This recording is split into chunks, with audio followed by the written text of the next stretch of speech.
নমস্কার বন্ধুরা, আজকের গল্পের নাম সোনার থালা। মহাজাতক একবার শেরিব নগরে ফেরিওয়ালা হয়ে এসেছিলেন। তার নাম ছিল শেরিবান। সেকালে শেরিবা নামে আরও একজন ফেরিওয়ালা ছিল। দুজনে পসরা মাথায় নিয়ে নগরের পথে পথে ঘুরে ঘুরে ফেরি করে বেড়াতো। দুজনেই ফেরিওয়ালা হলে কি হবে, দুজনের চরিত্র ছিল একেবারে বিপরীত। একজন ছিল সৎ আর একজন ছিল অসৎ। একজন মানুষকে ঠকাতে চাইতো, অপরজন সততা নিয়ে ব্যবসা করত, কাউকে ঠকাতে চাইতো না। শেরিবান ছিল সৎ ও ভালো মানুষ, শেরিবা ছিল ঠিক তার বিপরীত, একেবারে বদ শয়তান। একদিন দুজনেই ফেরি করতে গেল নদীর ওপারে। তবে একই পথে না গিয়ে দুজন গেল দুদিকে। শেরিবা হেঁকে যায়, চুড়ি নেবে গো, কানের দুল নেবে গো, ছোটদের খেলনা নেবে গো। সেই শহরের এক ভাঙা বাড়িতে থাকতো এক বুড়ি। তার সাথে থাকতো তার আদরের নাতনি। এছাড়া সংসারে আর কেউ ছিল না তার। শেরিবার হাঁক শুনে নাতনিটি বায়না ধরল, ও দিদা, আমাকে একটা খেলনা কিনে দাও না। বুড়ি বলল, সোনা দিদি আমার, বায়না করে না, এখন হাতে আমার একটি পয়সাও নেই, পরের মেলায় তোমাকে ঠিক আমি খেলনা কিনে দেব। ছোট মেয়ে সহজে কি ভোলে, খেলনা তার চাই চাই। সিঁড়ির নিচে ছোট্ট একটা ঘর, সে ঘরে থাকে হাবিজাবি কত না খেলনা। সেই জিনিসের গাদা থেকে মেয়েটি খুব পুরনো একটা থালা তুলে নিয়ে এলো। কতকাল যে সেটা পড়েছিল ঠিক নেই। থালাটা হাতে নিয়ে সে শেরিবাকে ডাকলো। শেরিবা মাথায় ঝুড়ি নিয়ে ঘরের ভিতরে ঢুকতেই বুড়ি বলল, দেখো তো বাপু, এই পুরনো থালাটা বেচে একটা খেলনা হয় নাকি। থালাটা ঘুরিয়ে ফিরিয়ে দেখলো শেরিবা, কেমন যেন একটা খটকা লাগলো। সে নখ দিয়ে আঁচড় কাটলো, জায়গাটা চকচক করে উঠল। মনে মনে বলল, আরে এ তো সোনার। শেরিবার লোভী চোখ দুটো চারিদিকে একবার দেখে নিল। সে বুঝতে পারল বুড়ি চোখে ভালো দেখতে পায় না, আর তার ছোট নাতনিটা সে তো থালার মর্মই বোঝে না।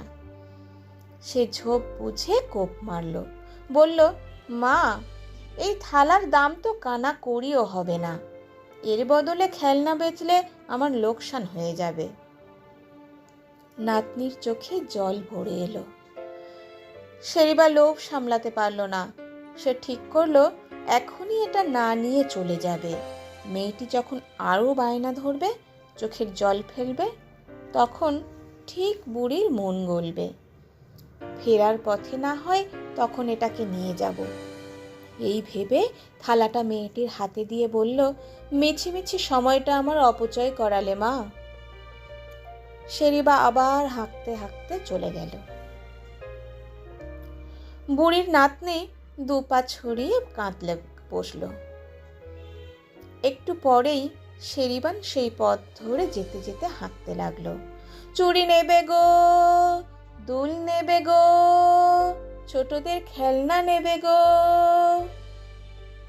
চোখের জল মুছে মেয়েটি আবার থালাটা হাতে নিয়ে দরজার পাশে গিয়ে দাঁড়ালো। চিৎকার করে বলল, দিদা, ওই যে আরো একটা ফেরিওয়ালা যায়, ডাকো না। শুনলি তো দিদি ভাই, থালাটার কানা কড়িও দাম নেই, তুই মিছি মিছি বায়না করছিস। নাতনি তো বুড়ির কথা কানেই তুলল না। এক ছুটে ডেকে আনলো ফেরিওয়ালাকে। যথারীতি মাথায় ঝুড়ি নিয়ে ভাঙা ঘরের মধ্যে ঢুকলো শেরিবান। বুড়ি বলল, দেখো তো বাছা, এই থালাটা নিয়ে নাতনিটাকে একটা খেলনা দিতে পারো কিনা। থালাটা হাতে নিয়েই শেরিবান থ। আরে এটা তো সোনার, আর ভারীও কম নয়। এত দামি জিনিস দিয়ে একটি মাত্র খেলনা নিতে চায়। শেরিবান বলল, মা, এটি সোনার, এর দাম 1000 টাকা। আমার কাছে তো অত টাকা নেই। বুড়ি তো হতবাক। একটু সময় পর সে বলল, সে কি বাছা, একটু আগে যে একজন বলে গেল এর দাম কানাকড়িও নয়। মিছে কথা বলবো না মা, পাপ হবে।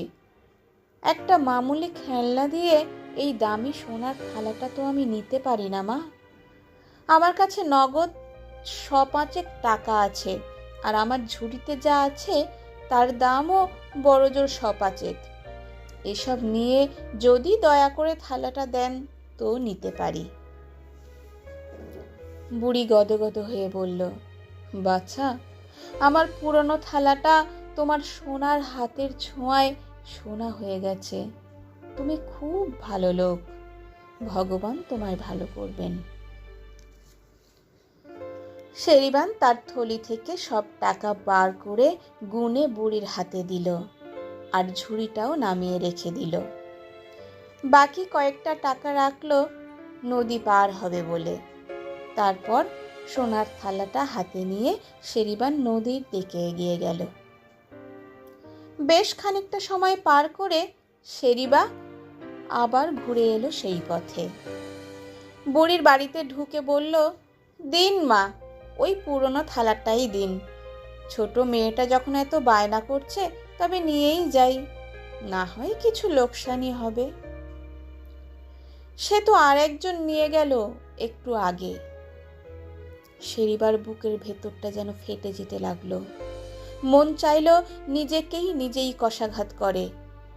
শেষে কিনা শেরিবান সোনার থালাটা পেয়ে গেল। শেরিবা ছুটল নদীর ঘাটের দিকে। নদীর ঘাটে পৌঁছে দেখল শেরিবান নিয়ে নৌকা মাঝ নদীতে। শেরিবান, শেরিবান, নৌকা ফেরাও, নৌকা ফেরাও বলে গলা ফাটিয়ে চিৎকার করলো শেরিবা। শেরিবানের নৌকা ফিরল না, তরতরিয়ে এগিয়ে গেল। শেরিবা অসাবধানতাবশত নদীর জলে পড়ে গেল, আর উঠল না। নদীর জলে সে তলিয়ে গেল। নমস্কার বন্ধুরা, ধর্মের কল বাতাসে নড়ে।